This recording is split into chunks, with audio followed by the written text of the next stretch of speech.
Hi, I'm Wayne Cockfield and welcome to Guitar Landscapes. Today we're on page 48 in the book and we're going to talk about the natural minor scale. First, let's talk about the difference between major and minor. Here's an A chord and that's a major chord. It has a C sharp in it.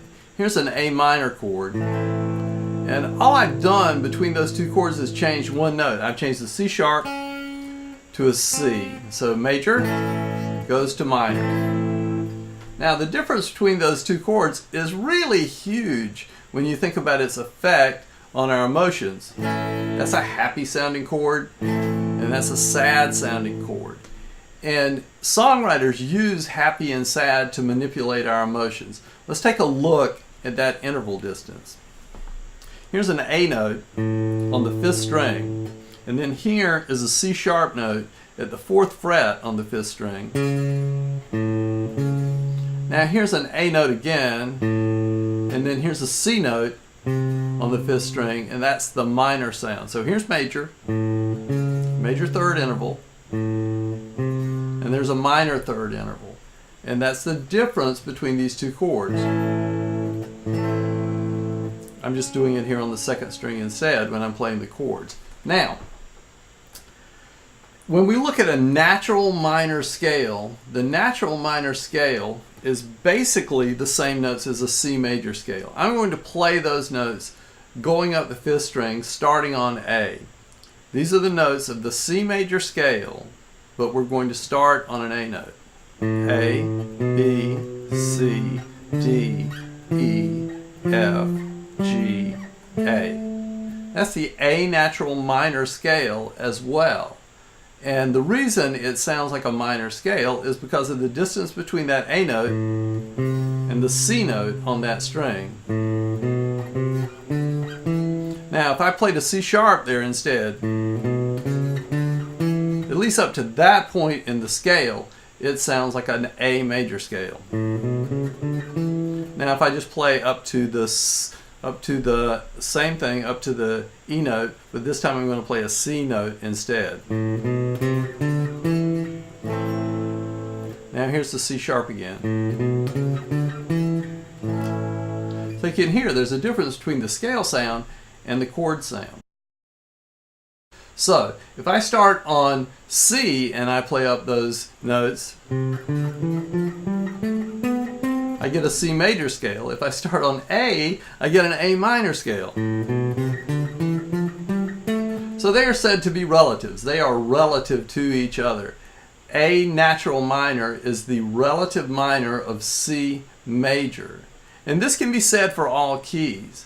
For instance, here's a G chord, and its relative minor is E minor. Here's a C major, or a G major scale, I should say. Here's the E natural minor scale. It has the same notes. It has an F sharp in it just like a G major scale does. All the other notes are natural. So how can we learn the relationship between the relative minor and the relative major? Let's go up to the 5th fret. I'm going to play an A note with my first finger on the 6th string. So I'm 6th string, 5th fret, just like it shows in the book in example 92. My first finger is on A, and then my little finger is going to land on C. I'm playing basically a finger per fret. So A is at the 5th fret with my first finger, and then C is at the 8th fret with my little finger. Now, this shape is the way you can memorize that relationship between major and minor. A would be the relative minor, C would be the major. So A minor, C major. Now I could shift this shape around anywhere on the guitar and that would be my relationship between major and minor. Here's F minor, A flat major, B flat minor, D flat major, E flat minor, G flat major. Now, this may seem like a lot to take in, and you really don't have to take it all in today, but you should learn that relationship between a couple of keys at least. Like C major and A minor are relative to each other. G major and E minor are relative to each other. Well, let's talk about the harmonized A natural minor scale. These are the chords that belong to that scale.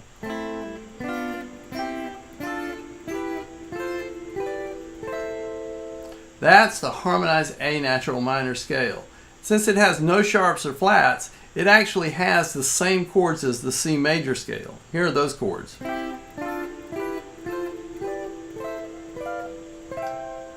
Now, when we hear those chords, we're hearing a different tonality. When we hear the C chords, we're hearing a C tonality. And the most important chords in the key of C major are the 1, the 4, and the 5, the C chord, the F chord, and the G chord. The most important chords in the harmonized minor scale are the A minor chord, the D minor chord, and the E minor chord. And they relate to us that sad tonality of the minor scale, just like the major chords relate to us the happy tonality. When we play songs, we'll usually notice that the chords belong together. Like you will play A minor going to E minor a lot. You will play C going to G a lot. And that's because those chords are related to each other in tonality. Now, if I play just the minor chords,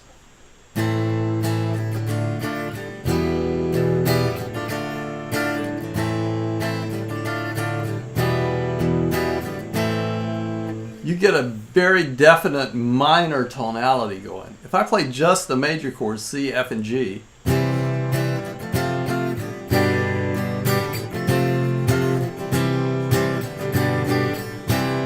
you get a very definite happy major sounding tonality. So, we need to understand how this works to understand how music works. Songwriters play with your emotions by playing different kinds of chords and setting up different tonalities. If I want to make one section of a song sound happy, I'll write mostly major chords. If I want a section of the song to sound sad, I'm going to write mostly minor chords. So using the tonality of those chords to change our emotions and to change the mood of the song is very important, and it's something that you really need to memorize and learn. Now there's a chart in the book showing the harmonized major scale in all the keys. Now, you don't need to know them all. You should memorize a few. That'll make it easier for you to pick out songs and to write songs. Now, how do you go about doing this? Well, I would suggest just playing a key for a week or so and getting that one key down so that you can hear what that key sounds like and get used to how that key works. Try starting on the minor chord, the 6th degree, and then try starting on the major chord, which is the 1. So if you do that over and over again, you'll get a feeling for how that changes. Just play the minor chords in a key. Just play the major chords in a key. When I first started playing, I was figuring out the solo to Stairway to Heaven, and it always worried me. Why does he end on that note? I don't understand why he ends on that F note, because it wasn't in the scale that I was accustomed to playing out of. And it wasn't until later when I learned the harmonized major scale that I realized, oh, he's following the chord changes. When it goes to an F chord, he's playing an F note, and that F note is in the A natural minor scale. So that was pretty exciting for me to figure that out. I felt like, wow, I kind of have a handle on how music works now. And that's what this video is about, is to help you get a handle on how music works. If you're enjoying this and would like to dig deeper, remember you can always get the workbook on the website. That's Guitar-Gps.Com. And you can buy the book if you don't already have it at that site as well, Guitar Landscapes.